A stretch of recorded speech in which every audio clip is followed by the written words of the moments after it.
సింహాచలగిరి ప్రదక్షిణ. ఉత్తరాంధ్ర ఆరాధ్య దైవం సింహాచలం శ్రీ నృసింహస్వామి సింహాద్రి అప్పన్నవారి గిరి ప్రదక్షిణ.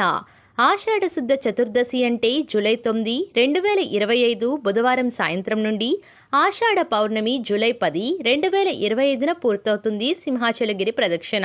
ఈ ఆషాఢ పౌర్ణమి రోజునే, గురు పౌర్ణమి రోజునే సింహాద్రి అప్పన్నకు చివరి విడత చందన సమర్పణ చేస్తారు. ఆషాఢ పౌర్ణమి రోజు స్వామివారికి 3 మడుగుల దాదాపు 125 కేజీల చందనాన్ని సమర్పణ చేస్తారు. ఈ సమర్పణతో శ్రీ స్వామివారి చందనోత్సవం సంపూర్ణమవుతుంది. శ్రీ స్వామివారి సంపూర్ణ స్వరూపంతో భక్తులకు దర్శనమిస్తారు. సింహాచల దివ్యక్షేత్రంలో గిరి ప్రదక్షిణం ప్రారంభ సూచికగా నిత్య రూపము నిజరూపముతో కొలువై ఉన్న స్వామివారి పుష్పరథం కదలికతో గిరి ప్రదక్షిణ ప్రారంభమవుతుంది. సింహాచల గిరులు సింహాకారంగా నెలకొని ఉండడం వల్ల ఈ గిరి ప్రదక్షిణకు విశేష ప్రాధాన్యత ఏర్పడింది.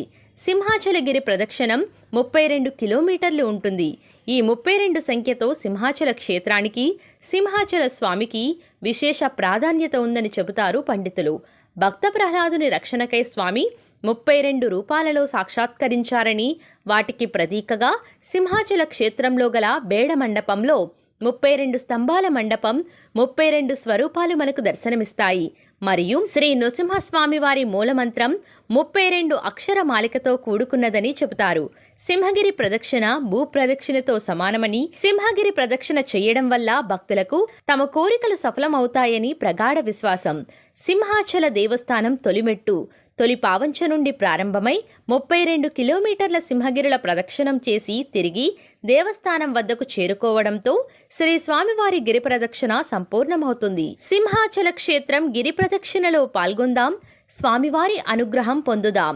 ఓం నమో లక్ష్మీ నృసింహాయ నమః. మరిన్ని ఆధ్యాత్మిక విశేషాలకు సబ్స్క్రైబ్ చేసుకోండి రుద్రియం ఛానల్.